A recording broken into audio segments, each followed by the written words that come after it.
dear co-citizens, countrymen, due to the situation, with the formation of the Commonwealth independent governments, I must end my duty as President of the USSR. In making this decision due to principles,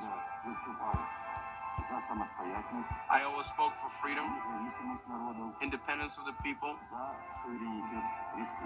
to the sovereignty of the republics. And I also spoke for the unity of our country and the wholeness of the union. Events flowed in a different way. The line for splintering of the country took over, with which I cannot agree. After the meeting in the Malta, the agreements reached there, my position on this account has not changed. Besides that, I'm convinced that such a decision should have been done on the basis of a nationwide referendum. Nevertheless, I will do all I can possibly do to make sure the agreement that was signed there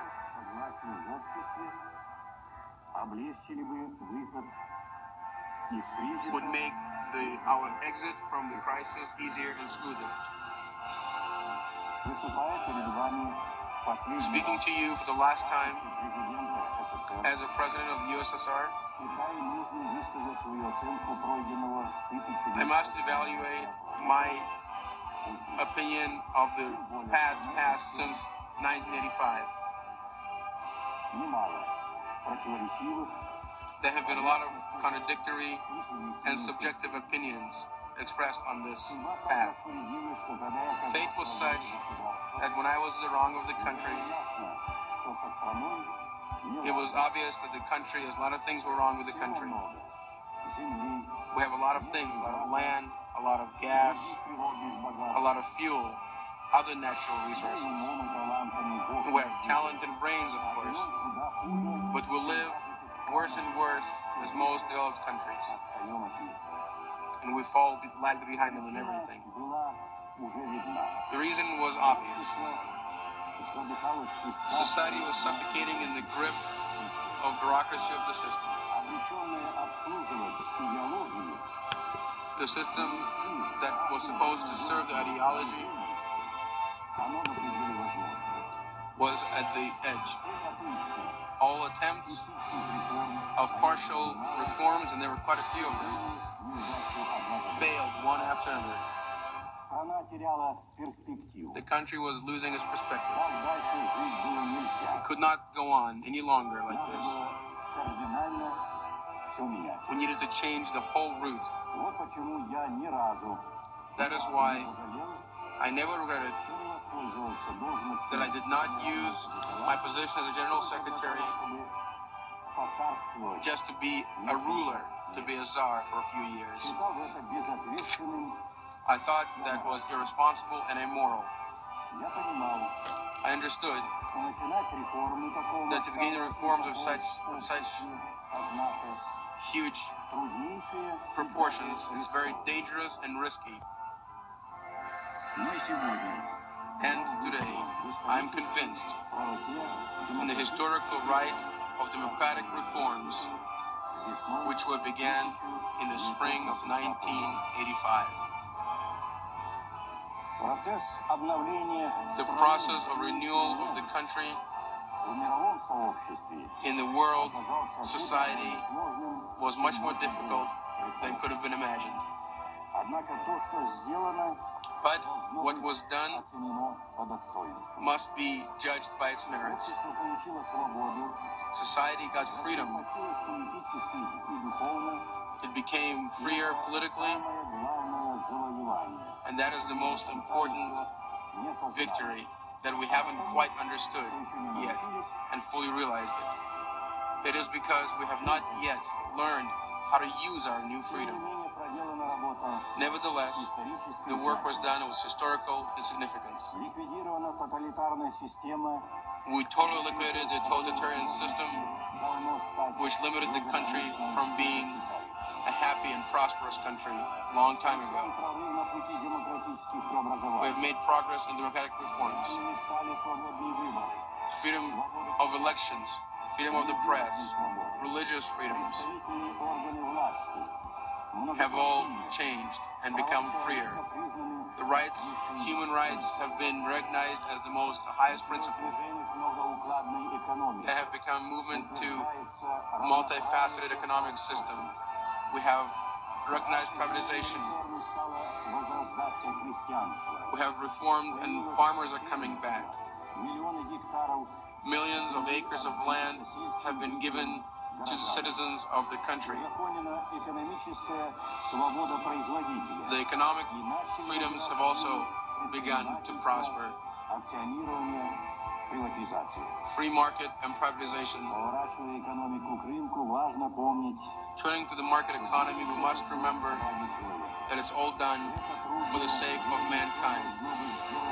In this hard time, everything must be done to protect the people, especially as concerns the elderly and the children. We live in a new world where Cold War is over. The arms race has stopped, and the insane militarization of the country, which ruined our economy, it has been halted as well. The danger of world war has decreased as well. I must stress that I've done everything I could to make sure that there's a firm control over nuclear weapons. We have opened up to the world. We decided not to interfere with other people's business. And the West has responded to us, and they respect us and have solidarity with us. We wanted to rebuild the modern civilization on democratic principles. The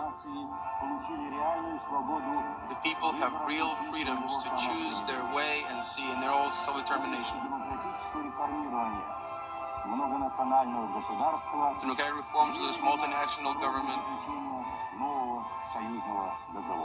that's what led to the new agreement between the republics.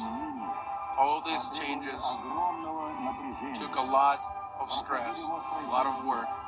There was a lot of growing resistance from the old school, from the old forces, from the old party structures. And of course, we were also used to the old system. And we had prejudices. We were intolerant, the low level of political culture, and afraid of change. That's why we lost so much time. The old system collapsed before the new one was in place.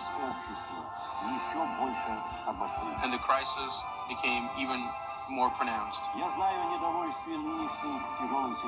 know that people are not happy with today's situation. There's a lot of sharp criticism of the leaders.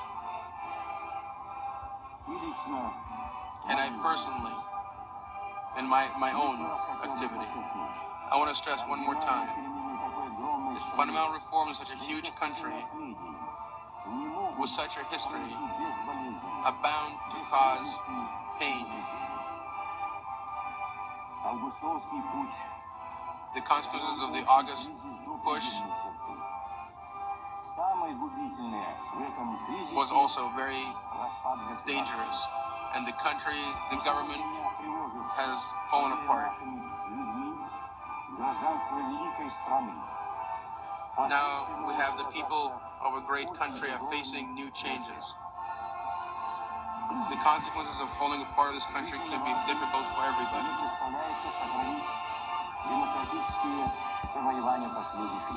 We must keep the democratic reforms of the past few years. They have been won by our tragic history and our bitter experience. I hope that under no circumstances, the hope and the betterment of the individual will continue. All of this talk about very honestly and directly. This is my moral obligation, my moral duty. Today I want to thank everyone, all the citizens who supported the politics of change, who included themselves into fulfilling democratic reforms. I thank the government and political leaders, the millions of people overseas, all the ones who understood our designs, supported them, and met us, and honest cooperation with us. I leave my post with concerns, but also with hope. I leave you with my belief in your wisdom. You are the inheritors of a great civilization, and it depends on every single one of you, so it gets reborn again and has happy and honorable life for us all. I want to thank from the bottom of my soul everyone who stood with me for this great and honorable duty. Of course, we could have avoided some mistakes. We could have made new stuff better. But I'm sure that sooner or later, our common efforts will give fruit. Our people will live in a growing, prospering, democratic society. I wish you all the best.